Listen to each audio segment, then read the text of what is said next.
Dhammarut. Throughout the time that we spend together here, may you determine to train yourself, depending on the postures of walking meditation, and rhythmic meditation while sitting. Move your hands and arms as has been instructed, and see and be aware of getting up, walking, sitting, and other movements of the body in the various postures. Fix on awareness, build up awareness and stay with awareness a lot. Be aware when your mind thinks of this and that and goes to other objects, because it will abandon the watching and seeing of the present, existing posture. Know how to put down thoughts and moods, pull yourself away, and come back to watch and see the movements of the body. Train yourself to be skilled at this point. Establish awareness properly. Take this way of practicing to be your work, depending on this body as the base. See Rupa moving and see Nama moving. These actions, of body and mind, are kama, intentional. Train to see the basics of life. The first aspect of life that we will really see is Rupa and Nama. See it like this. Know which part is Rupa and which part is Nama. Rupa is this body of ours, that moves to and fro in the various postures, such as walking and sitting. Nama is feeling and thought, that which orders the body to move this way and that. It orders one to love, to be angry, to be delighted and to be sad. It orders one to go here and there. All of that is the state of Nama.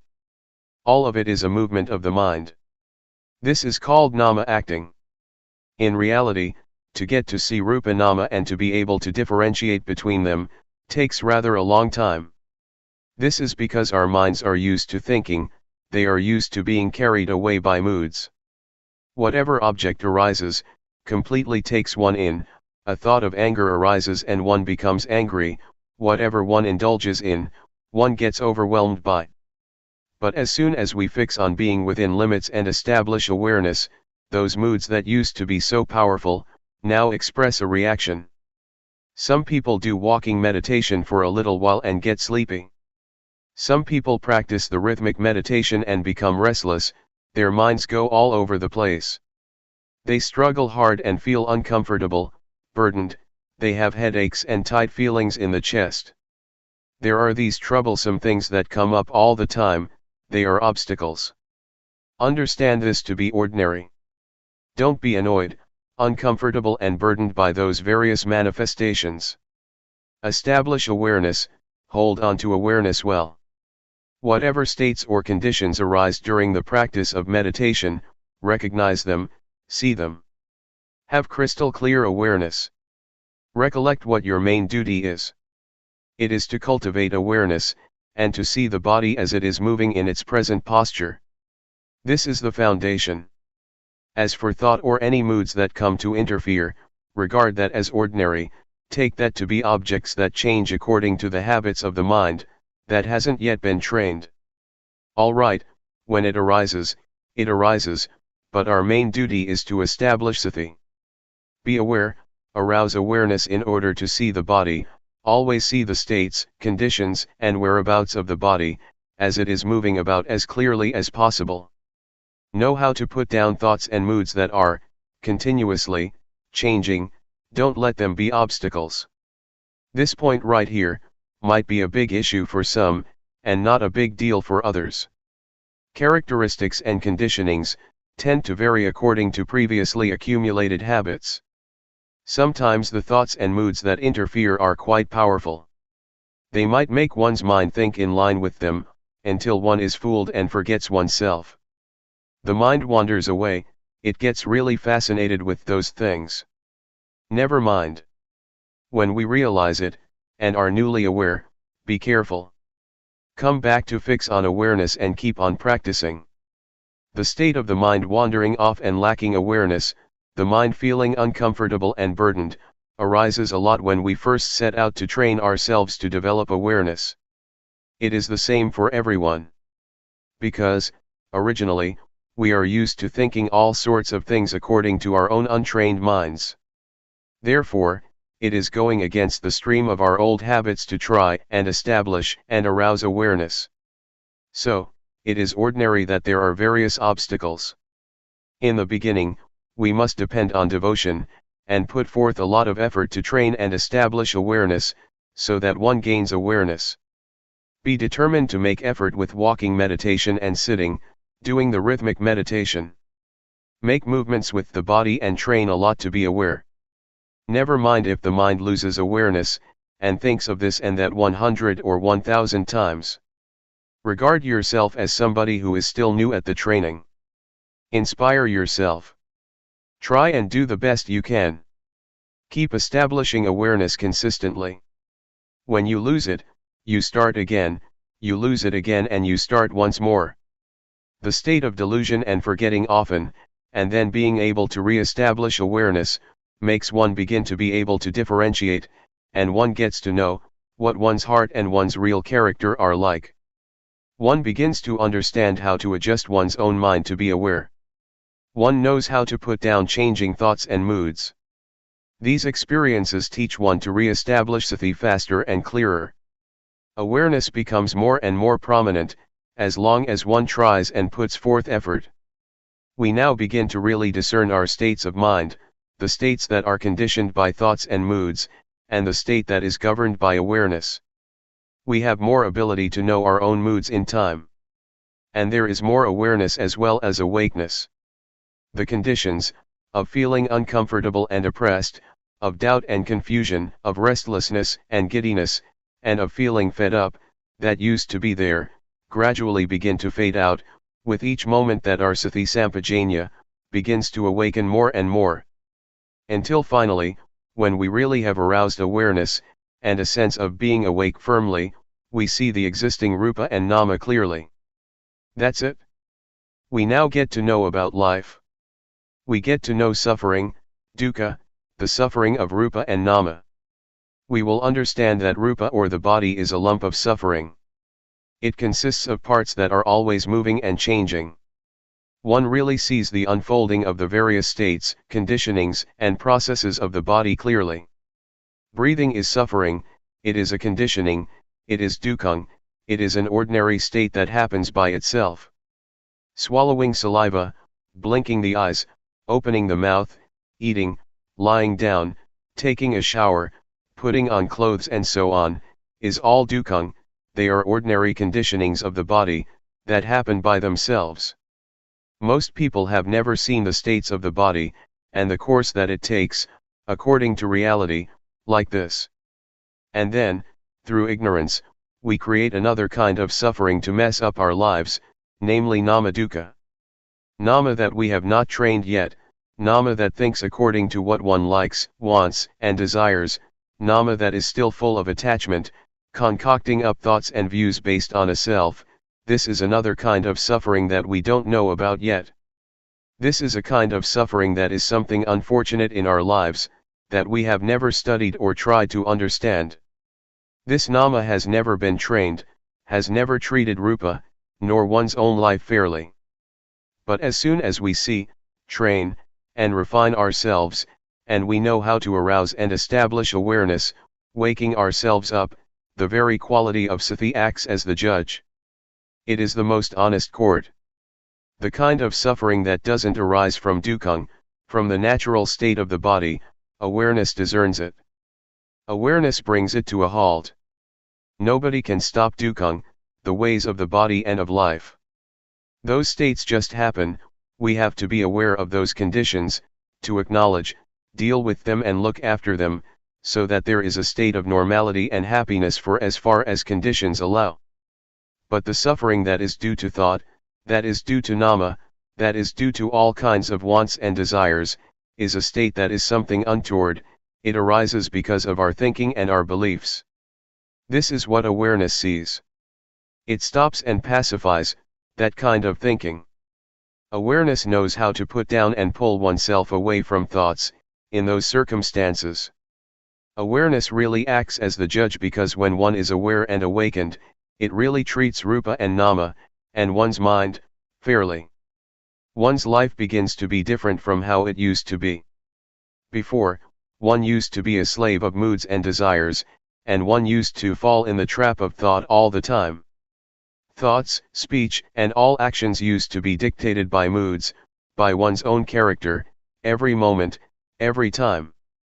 But now the time has come to wake up and establish awareness. Our body then has more freedom, one doesn't have to be under the power of desire anymore. Like if one was addicted to cigarettes and betel nut, and used to roam around and booze. One has been a slave all the time of desires, to have and be on the sensual plane. As soon as one is awakened through sati, one abandons that sort of behavior at once. Awareness knows how to differentiate and it knows how to properly reflect, it really sees things. Oh, this clearly is suffering. How could I indulge in those things and be such a fool? The things that one used to wallow in and be intoxicated with, really drop off our minds. There is no more desire for cigarettes, betel nuts, and booze. One completely does away with those things. For example, myself, I used to be someone who believed in superstition and I trained myself, until I was an occult healer. I used to calculate auspicious occasions. I had all sorts of amulets and whatnot, a complete mess. Before I could go to sleep I had to recite all kinds of verses and chants. My room was full with sacred and holy objects. Flowers, incense, blessed water and so on. I used to chant incantations for at least an hour. Whenever I traveled somewhere I had to figure out the omens. What time to set out, in what direction etc. Going to the forest, I first protected myself from fierce animals with spells. There was really a lot of stuff. And then I met Luangpor Teean. I trained to develop awareness with him at the Budayana Forest, Loi Province, in 1966. For a full month I trained and strove, before I was able to establish awareness and arouse a state of being awake. The various things that I used to think about, believed in, and practiced by way of different ceremonies dropped off. They really dropped off me. Sati was crystal clear and I realized, oh, it really is because of thought, and my own firm belief that I indulged in those kind of views for many years. I was really going over the top at that time. Now I knew how to be aware, how to train and strive, doing walking meditation and rhythmic meditation. I practiced in the same way as you are doing here now. I trained in awareness, I trained and trained. From being carried away through thoughts and moods, I gradually became more aware and awake, awareness became more clear by itself. After there had been an upsurge of being aware and awake, I felt that my life had revived and strengthened, it was really more dynamic. I felt that my mind was happy and at ease. Many conditions certainly were more distinct than before. It felt like a mountain or a heavy weight, that had been weighing down my mind for ages had been lifted off my life, almost completely. I understood what old people meant when they said, heaven is in the heart, hell is in your own mind. This took on a profound meaning for me. Awareness stood out. It felt as if being aware and awake happened by itself. I didn't have to support it as much as when I first started out. Whatever I thought, said, did, the movements of the body, doing walking meditation, I really did all of it with awareness. I saw states, processes, and the proceedings of the things I thought and did, in a refined way. Regarding the thoughts and beliefs that I used to cling to, moods of love, like, anger and delusion, in fact, they didn't disappear from the mind in one go. It just felt that they had diminished a lot. They were not powerful, they were no longer the boss like before, when I couldn't establish awareness yet. Desire and ambition were still there, latent. They still showed their faces, once in a long time. Sometimes I would still think about this and that, without awareness. Even though I could establish awareness, and was well aware and awake, I still felt that I didn't have complete freedom from love, like, anger and delusion. Luangpor Teean warned to be careful of those things, to be careful of thought, and to be careful of the defilements of a practitioner of insight meditation, namely, being stuck on refined states of mind, such as too much joy, too much delight, too much peace and coolness, stuck on images that would appear, stuck on knowledge of this and that. All these things one should be careful of and not heedless, forgetting oneself and being fooled by them. And so I had to put forth more effort, but I felt that it wasn't as difficult and burdensome as in the beginning. This latter part of the practice could be called working with the mind. For the method I still used the posture of moving the body as a base. This is the sign for fixing on awareness. But now I felt more at ease. I would do the walking meditation in a leisurely fashion, and I would move the hands and arms in a relaxed and agile way. I was aware and saw the existing states and conditions of the body. The movements were very clear. There was no laziness or feelings of wanting to quit. There was no boredom, no uncomfortable feelings or dissatisfaction. And there was no confusion as before, at the beginning. But there were some occasions that my mind thought about things. It would reflect and analyze certain matters. These states would arise on their own. This would complicate things. Some of the things that I would think about I felt were important.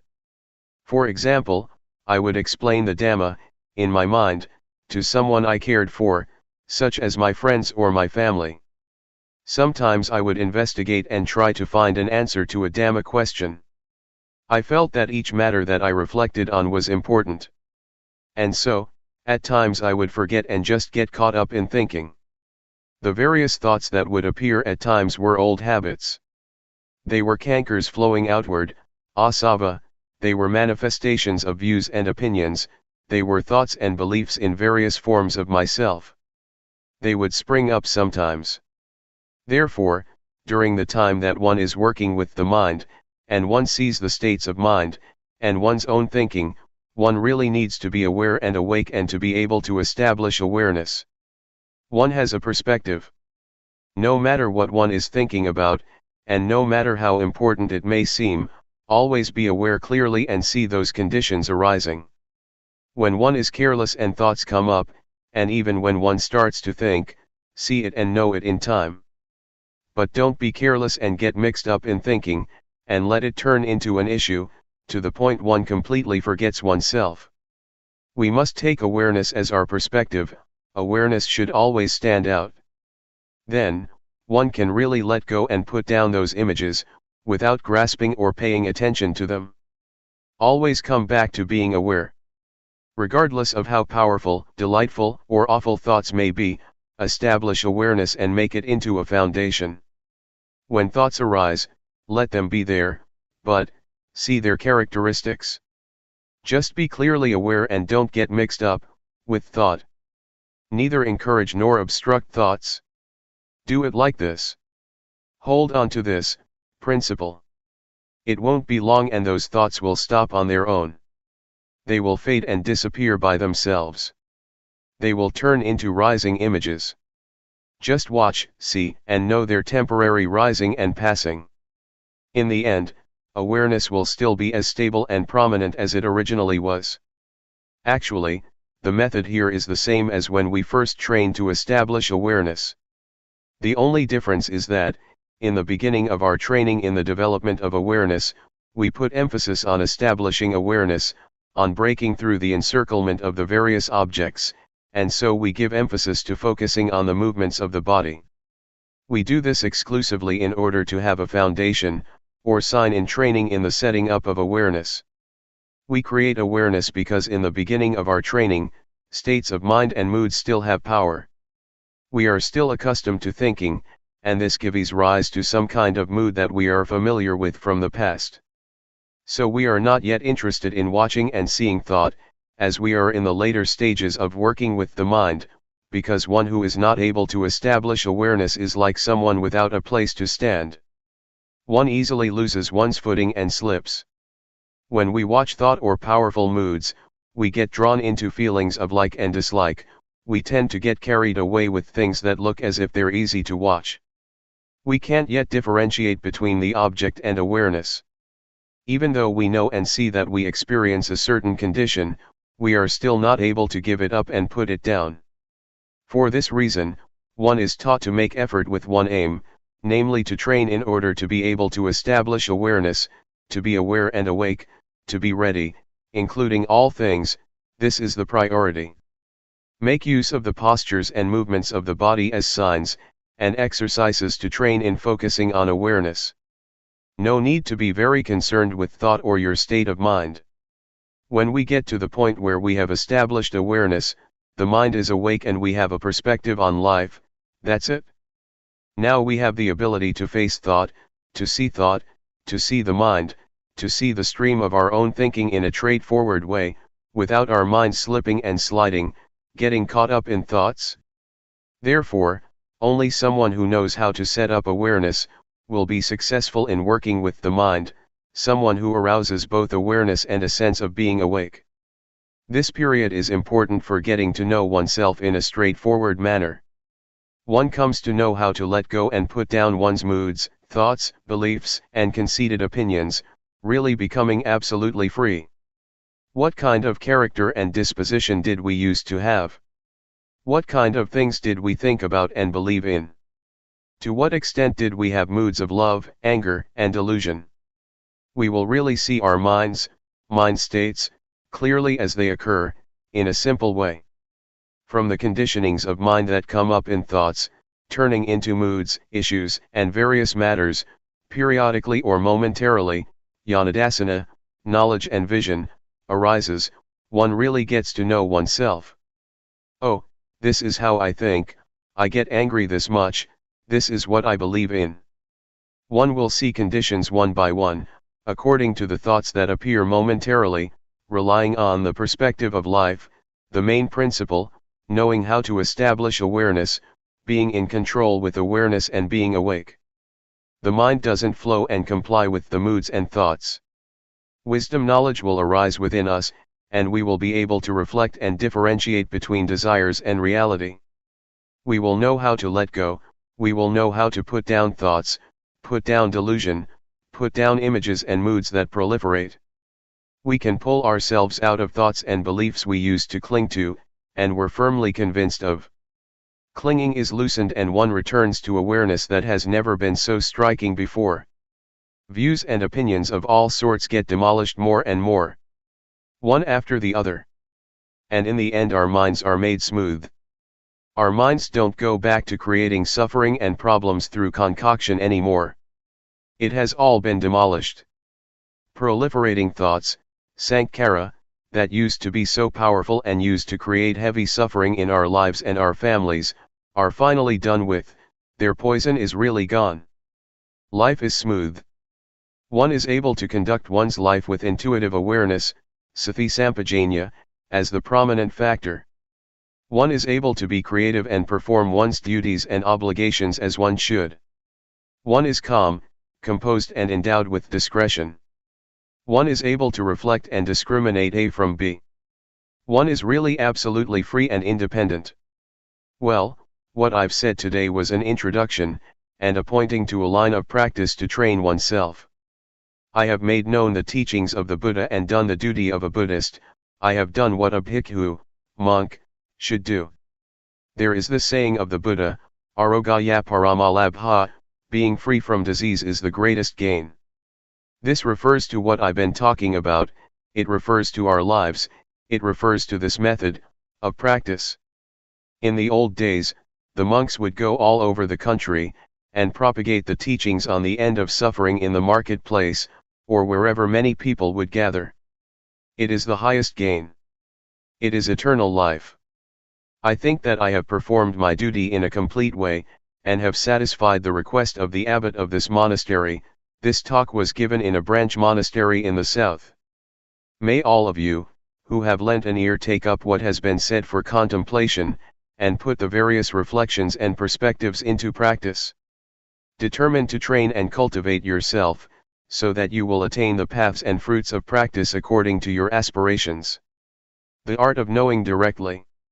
I bow to the Triple Gem, the Buddha, the Dhamma, and the Sangha. I pay respects to the senior monks and all my colleagues in the Dhamma. May all lay practitioners prosper in the Dhamma. You've come here to listen to words. If you remember the words having listened to them, then you will receive something that is fake. But it is necessary to speak and teach. Talking in order to give rise to knowledge and memory is easy, it's easy to teach and understand.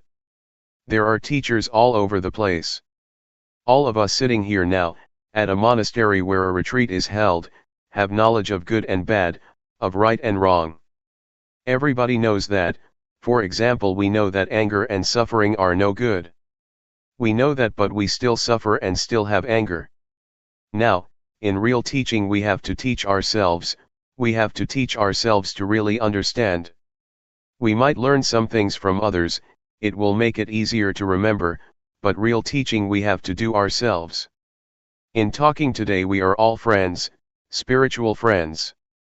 On this occasion we all become fellow practitioners, so that we can meditate and practice together. This is a good thing and it is right. In real teaching we have to teach ourselves. Even talking and listening are practices in themselves, practices in developing awareness. Don't be united in anything other than developing awareness. Be aware, pure awareness. Be aware in a straight and direct way, straight and direct sati. Feel the body directly, in a straight way. Be fully aware, don't let there be anything in front or behind. This is called really teaching oneself. Let awareness move around, let it be with the body, with rupa. And let awareness see the mind. When there are thoughts, don't prevent or obstruct anything, give awareness the full opportunity to see. As for the body, know directly and straightly, know purely. Use and search for whatever ways that makes you have awareness within your body. Make it direct and straight, know immediately. But some people don't do it like this. Before, I was the same myself, I didn't know directly and straightly. I reserved it and knew other things and there were thoughts. Why do we do it like this? One goes and uses reasoning, figuring out what is right and what is wrong. Like this is right. There is like and dislike. Why do we practice like that? What's the point of knowing this and that?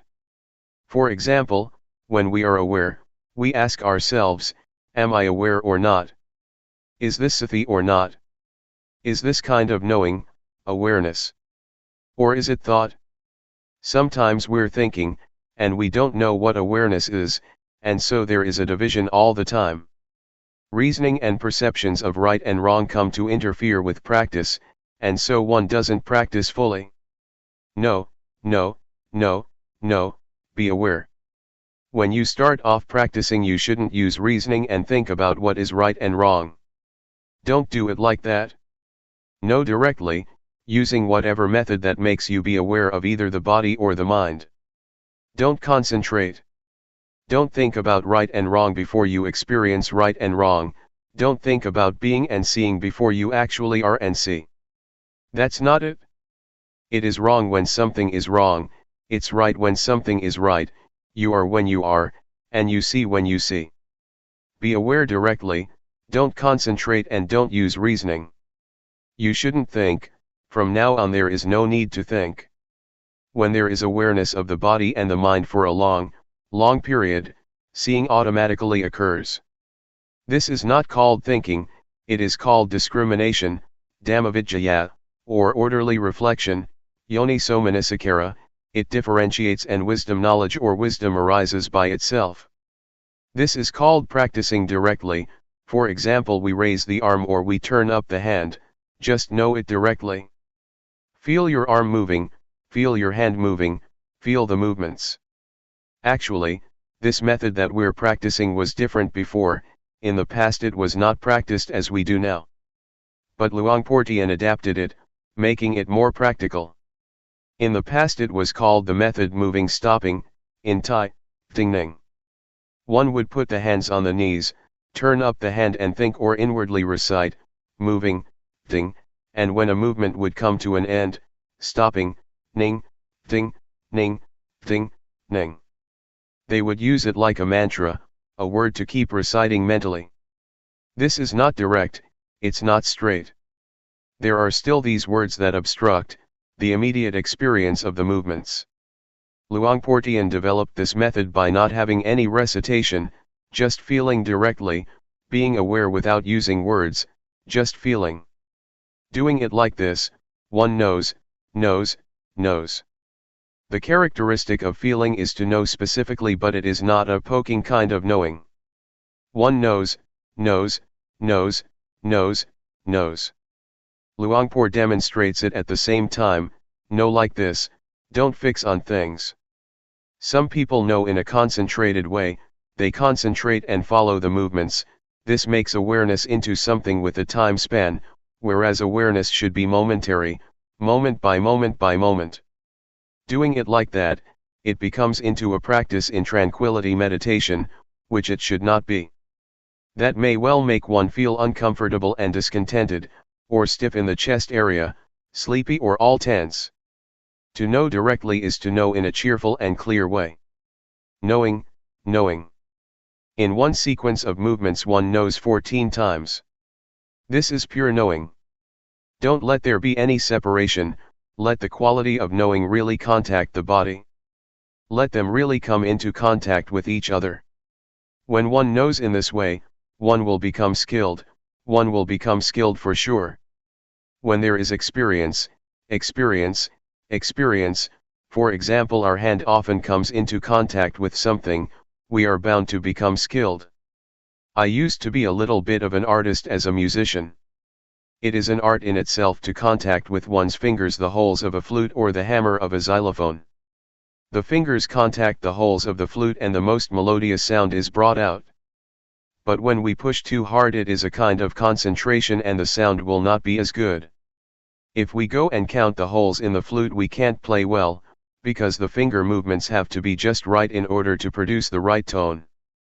Being aware and contacting the body directly and straightly, is an art. There is no need for reasoning, know in a pure way. Know in a sober and clear way. When you really make contact with the feeling, it is an art, you will be skilled in it, and you will know crystal clear. To really contact and feel the body is not just ordinary knowing, it is development in itself. We might compare it to having a livelihood. When we're not doing it right, we waste a lot of energy. When we know the movements through reasoning, through concentrating or by forcing ourselves, then we waste lots of energy. Some people put forth effort, doing both the formal practice of sitting and walking meditation, and their faces go all sour, they're all tensed up, that's too heavy. When we do it in the right way, it is not heavy, rather, it is light, comfortable, and we feel cheerful. Doing it like that, one tends to forget the time.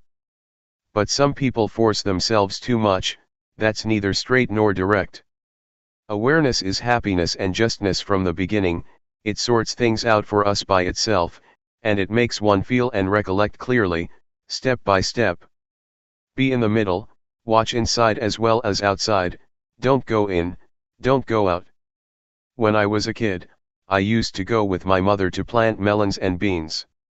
When the rains would start and my mother would plant the seeds, she used to say, "If people eat it, it is merit, if birds eat it, it's a gift, if birds eat it, it is merit, if people eat it, it's a gift." This attitude makes one feel at ease. But without this attitude, we may do things thinking this way and that about making a profit or making a loss. This is wasting energy. Sometimes we even count the days, I've practiced so many days already, and I still don't have any knowledge. Some people do know, it's so easy for them. One gets bogged down in thought like this and one cooks things up. The result is that it is our thinking, our delusion that is practicing Dhamma. We practice but we still get deluded. We know and then we don't know, we stay with the knowing and then we are without the knowing, we're doing it wrong and then we do it right. When one is caught up in thought, how is one going to see thought? It is like being inside a cave. When I first started to practice, Luangpor Teean told me to go inside my hut and said, "Close the door." "It's closed, Luangpor." He asked, Do you see outside? I don't. What do you do in order to see inside as well as outside? Open the door, Luangpor. All right, open the door. I opened the door and stood in the middle of the entrance. Luangpor Teean asked, do you see outside? I said yes. Do you see inside? Yes. This is the way to do it like this. Having said that, he disappeared. What does it mean? It means to know directly. Don't be caught up in thought, don't go for it, don't be it. Don't be the one who is wrong or right, the one who gets or doesn't get. If it is like that, it's like there is a screen preventing us from seeing, there is no directness, no straightness. There is no openness and nothing is revealed. Just awareness, not wanting, not being. Try it out, knowing directly. Take one step at a time. Know directly, don't figure out what is right and wrong, don't go for attaining and not attaining, there is nothing to attain, there is nothing to not attain. There is nothing right and there is nothing wrong. If there is just pure awareness, there is no right and wrong, there is no knowing, and there is no not knowing, there is only just pure awareness. Give awareness the full opportunity. Just as with planting rice, if we don't plant it well, it won't come up. It's the same with chilies, eggplants, and fruits, they need to be planted properly. But if we know how to plant these things, it will be just right and there will be a balance, the roots will sprout and the plants will establish themselves. If we plant them in the wrong way, the roots won't flourish and they may break, the wind blows and they shake about. We have to keep replanting them, and the end result is that they don't grow well. Try it out. I'm teaching you, so that you will practice, I'm not talking just to give you information. We have come here and so we must try and practice. Practice directly and straightly. At one time I returned from Singapore, and I stopped over at Hat Yai, south of Thailand. Somebody brought a Westerner to see me. This Westerner said in a straightforward way, there is no need to teach me anything, just tell me what to do. I know many things already, so it's better to tell me what to do rather than to teach me things. What do you think of that? I feel that that is very good. So I told him how to start. Kamma means action. It means to feel. Do you know the movement of turning up the hand? Do you know the movement of raising the arm? No, no, and no. I had him practice like this for half an hour, and after that I showed him how to do walking meditation. Know every step that you walk. Whenever he took a step, I knocked him with my hand on his arm, no like this, no like this. Knowing, knowing, feeling. I had him walk for half an hour and then called him over, and let him do the rhythmic meditation in the sitting position again. He got into contact with sati, with awareness of the body. I asked him, just now, you were aware of the body, did your mind think of other things? No. One is right here, one knows right here. Have you ever known like this for a long time, let's say for a whole day? Never. What about 1 hour? No, never. He just learned about this now. This is how I taught. This point is the point that we, as Thai Buddhists, are lacking in. We are not lacking at other points, it is this point. This is the point where Buddhism comes into being. The Buddha, Dhamma, and the Sangha arise right here, that is to say their qualities. We have to give rise to them right here, this is their birthplace, the birthplace of the state of being Buddha that knows, that goes in and knows. Don't destroy this state. And so we have opportunities, we have places such as this one, it is not as if we practice because it is the fashion. We don't advertise that we do anything else. To perform rites and rituals, make merit and offerings and so on is not the right way. To do it right in line with real awareness one has to practice like this. We have to spur each other on to practice, to live like this. The activities of Buddhism have to start off with this method, we can't deny it. We need places and the environment, and we have to persuade each other to come and practice like this. In the mornings and evenings, there are Dhamma talks as well as practice. This gives good encouragement. And so we come together to practice in this style. What I'm saying now is not for memory, it is for practice. Putting it into practice in our bodies and minds, coming into contact with ourselves. When I use the word sati, we know, we feel it at the same time that we hear it. The things I talk about exist in us, they are there, in all of us. The more I talk, the more we see ourselves. What do we see? We see what I'm talking about.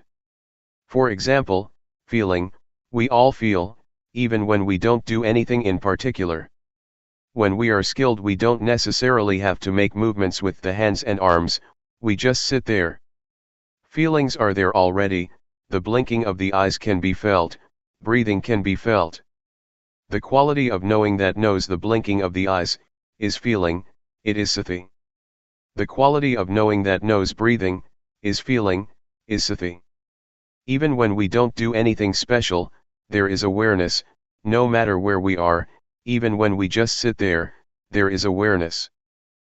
Spiritual friends, inner sages, the paths and fruits of practice. May the words I speak be your spiritual friend. Kalyana Mitta, awareness is our spiritual friend. Associate with these things, associate with the sages. I don't mean to associate with this or that person, that is good also, those are the external sages, but the real sage is within, awareness. Try to associate with awareness for 7 days. To know directly and straightly is called, associating with the sages. Do you see that? When the Buddha expounded the first discourse, Dhammajjokhappavatthana Sutta, to the group of 5 disciples, the Brahmin Gondhanyo, opened his Dhamma eye, reached the first stage of enlightenment. He was the first monk disciple of the Buddha. A few days later, the other 4, Vappa, Padya, Mahanama and Asachi, also opened their eyes. The Buddha pointed to and talked about, the 2 extreme modes of practicing which should not be followed through, Kamesu Gama Sukali Kanu Yogo, and Athahiki Lamatanu Yogo. The path is the middle way, the path for the mind to walk, the path of the mind is called, Magga. Magga or the path, is this awareness. Awareness or the quality of watching, of seeing, of knowing, is called the path. Whoever is always aware is walking the spiritual path. The path is a vehicle, it is as if one rides in a vehicle that leads one onwards. As the Buddha mentioned the path, Gondhanyo was practicing in awareness. Finally, the Buddha presented the Anathalakkana Sutta, the discourse on the characteristic of not-self, as follows. Is form permanent? Answer, no, it isn't. Does something that is impermanent have value or not? It doesn't. Should something that is quality-less be clung to, as a self or oneself? Obviously not. This way of teaching by the Buddha, by inquiring, is not telling people, rather, people see for themselves. This is teaching in order to see, in actual fact, one teaches oneself. Another person can teach one to know, but in order to be, one has to teach oneself. Can you do it now? Do you have awareness within your body yet? Try again. When walking, feel it, feel it. Sometimes thoughts come up. What do you do when that happens? Well, be aware. Be aware. Focus. Know the body, as it is moving. When there is awareness, are there still thoughts coming up? Can you solve the problem this way? Can you change thoughts into awareness? You can. As soon as awareness arises, the thoughts stop. So, know the movements of the body well. A thought comes up one time and one knows, the body, one time. This knowing is the right way to teach oneself. Teach yourself often. The more thoughts the better. But some people are interested whether the thoughts are right or wrong. They think that thinking is wrong. On thinking, see the thought, there is no right or wrong, there is just seeing, seeing thought, knowing thought. As soon as one feels that there is a thought, everything comes to an end.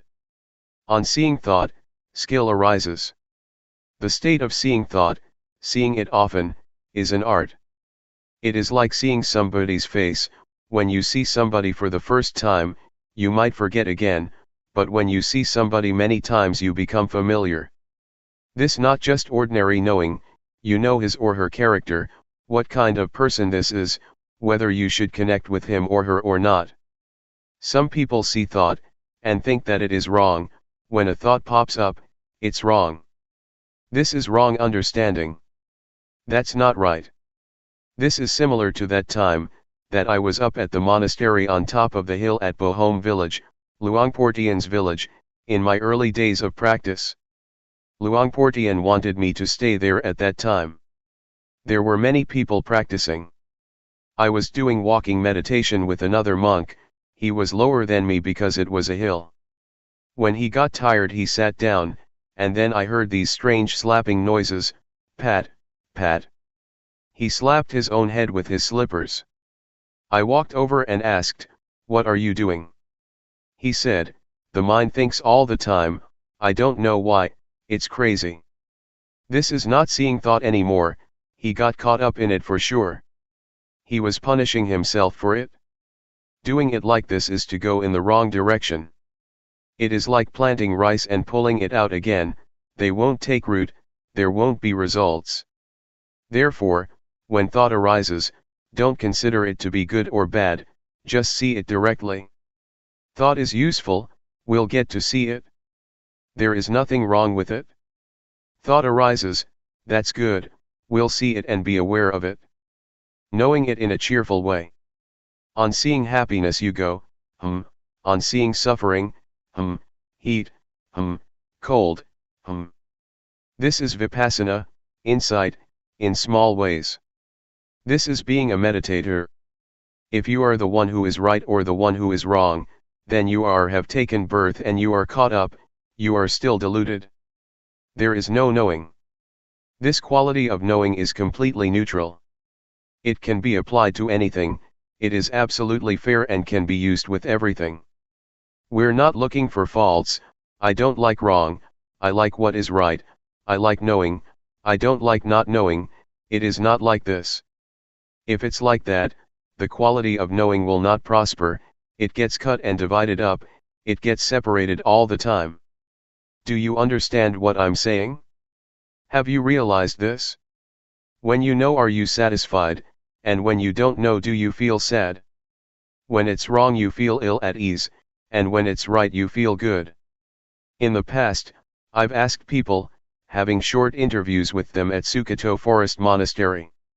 A lot of people used to come to practice. I asked a girl how things were going. She said, "Today it was a real hassle, I don't know what I was thinking, I was all tense. It wasn't like yesterday. Today I was really in a mess." I said to her, "This is not the way that a meditator talks, try saying it another way." She thought for a while and then said, "Today I saw the mind thinking, I saw it being tense." That's the way to talk. In the first version she was caught up, but in the latter she saw it, she became smart. The words I am, are no good, the words I see, are fine. Do you understand? What is it like for us here? Being or seeing? This is the point of separation. Insight, Vipassana, does the separating, at this point. Things are melting, being digested, dissolving into emptiness. Until there is no self. The way to arrive at the path and fruits of practice, is by this way. This exists within us. It shows us the way. The path is sure, the path is to watch, to see.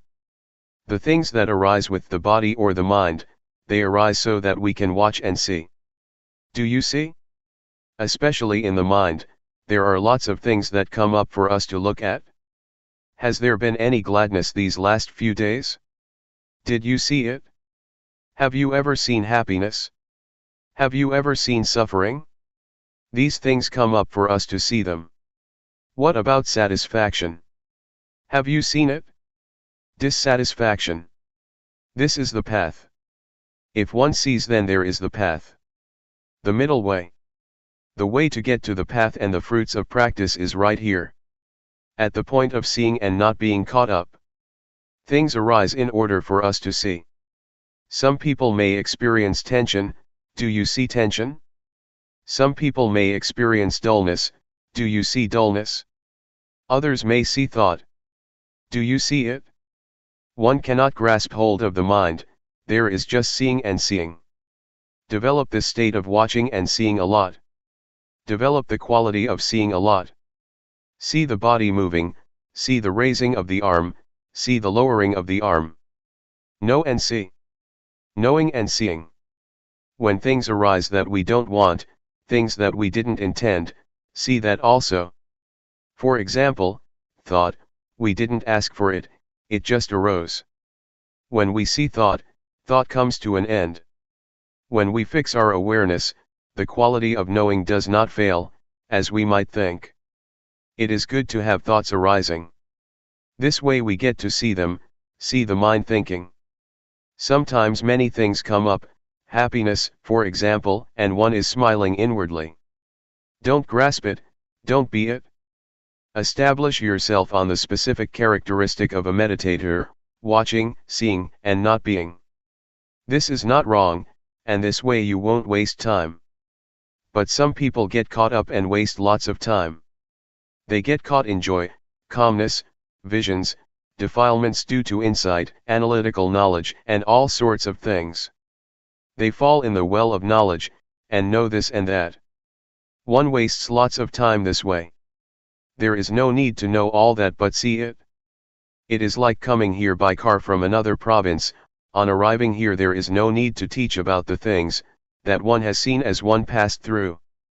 But some people will stop and rest when they get to a nice shady tree, others get sunburned. They get caught up and grasp onto the states that they come across. Just pass through. Don't want anything. Some people want this and that, right and wrong. This is desire, I want. This is not right. Especially when it comes to the mind, one cannot grasp hold of it, there is just seeing and seeing. When there is real suffering, the Dhamma becomes valuable. Maybe some people don't understand. Never mind. I'll just talk anyway. When you're in a bad way, you may search for it, and it may be useful at that time. Yesterday I talked with Luangpor Teean. He said, with what I'm saying I'm not giving people knowledge now, that may not be possible, but in another 20 to 30 years from now, people may come to realize it, or when they are down and out, because they have heard these teachings, they may look for a way out and practice until they know. For example, I say, don't be caught up, watch. Maybe, when we bear great hardship, we suffer and it hurts a lot, that we recollect what I said, watch it. And then we watch. The state of watching will probably help to solve the problem. When we come into contact with the state of watching, we might be released and liberated from that condition. We may be able to let go and put things down. At present, there may still be plenty of excitement for things, maybe we want this and that, there is no suffering yet. But when suffering arises, Dhamma will be valuable.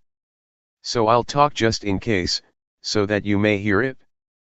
But actually it is not beyond us to practice, and that is why we meditate. Intention is what classifies beings. Let's start from here. We watch the body, really feel and make contact with it. Sometimes, as we're watching the body, something comes to interfere and it makes us lose it, it incites delusion. Thought, for example, or drowsiness, and the various hindrances. 5 hindrances are listed by the Buddha, namely sensual desire, ill will, sloth and torpor, restlessness and worry, and doubt and uncertainty as the last. It is our chance to see them, to see that which is wrong and that which is right. See both right and wrong. This is called having arrived on the path. The things that make us deluded, such as the hindrances and proliferating thoughts, will be seen by us. But some people go and get caught up in them. These things are not without value, they teach us valuable lessons when we get deluded. But some people judge delusion, considering it to be wrong. This is a cause for failure in practice. It is not like that. When there is delusion, we give rise to knowing. This is a valuable lesson. In this way we get experience. The moment delusion is there once, we have one valuable experience. When many thoughts arise that induce delusion, or sleepiness, we know, and we relate to these things in the right way. These things then have value for us. It is like learning at school. The teacher teaches when the children make a mistake. He or she teaches how to write the letter A. When a child writes an E, the teacher sees that it is wrong and corrects it. This way the children learn to correct their mistakes at the time that they make them. This is valuable. But if a child makes a mistake and the teacher doesn't teach, it is bad fortune for that child. We are the same. When there is something wrong, and we are the one who is wrong, this is our misfortune. But when something is wrong and we see it, and we solve the problem, this is our good fortune. Mistakes are teachers. But what someone else says is wrong is another thing. As we practice here, we know our own mistakes. Whenever we see something wrong, we change it into right. When we see suffering, we change it into no suffering. When we see anger, we change it into non-anger. This is up to us. Others can't help us with it. Others do not see the thoughts in our minds. But we can see it. Other people don't see the anger, desire, delusion, defilements, craving, lust, and torpor in our minds. We have to see it ourselves. We might see these things in other people a little bit, from external expressions, but there is nothing we can do about it. But when we see these things in ourselves, we can solve it. Try it out. Don't think you are powerless. As soon as sleepiness comes up, one yawns and drops off to sleep. This is called falling for it. If you get easily sleepy, then find some way to do something about it. Don't just give in to it. Fight it a bit. Try looking up to the sky or the top of a tree. Look around you, look far away in the distance. Imagine it is daytime. That's not the time to lie down. This is the time to practice. Nighttime is the time to lie down. If it doesn't disappear, then get up and wash your face or take a shower. Fight it a bit. Don't sit there nodding about. If that is the case, you've really lost it. We have to be awake. Open your eyes, fully, and be aware. You can do it. It can be changed, it can be solved. Meditation means to do good a lot. The words hapathipati in Pali language, and hapathipat in Thai, mean to practice. The prefix, hapatha, means to come back, to return or to solve. It is not a matter of doing sitting and walking meditation all day long, but never solving the problems. One thinks for an hour or two while practicing. That is not putting forth effort. It is laziness. A practitioner is one who changes wrong into right, delusion into non-delusion. Whenever there is delusion, change it immediately. This is useful. When something is wrong, change it, know it immediately. Practice. To practice is to change. Meditation means to do good a lot, make that which is harmful into something good. This is called meditation. What is goodness? Awareness that we're training ourselves in is goodness. Perform this kind of goodness and do it a lot. Recitation is to keep a certain word in the mind, for example, Buddho, Sama Arahant, etc. In the past, I learned verses. I had to recite in order to become invulnerable. That is recitation. Sometimes we use the wrong word. We may call the recitation of the word Buddho meditation. It is not. It is recitation. As for the word meditation, it means to cut off, to just be aware, to feel movements with sati. Now is the time to practice. I've already explained how. Know what arises, don't know at any other place. In the beginning of the training, know at the body, not anywhere else. Take the body as the sign. Consider the body as the material or tool to produce awareness. The body is part of nature. When one sees the body, one has to see the mind too. A person consists of a body and a mind, and so this is what we learn from. These are our scriptures. The path, the fruits of practice and nibbana are right here. The hell realm, the hungry ghosts, and the thick-headed demons, are to be found right here. Realize this. Don't be fooled by things. Don't let the body or mind fool you.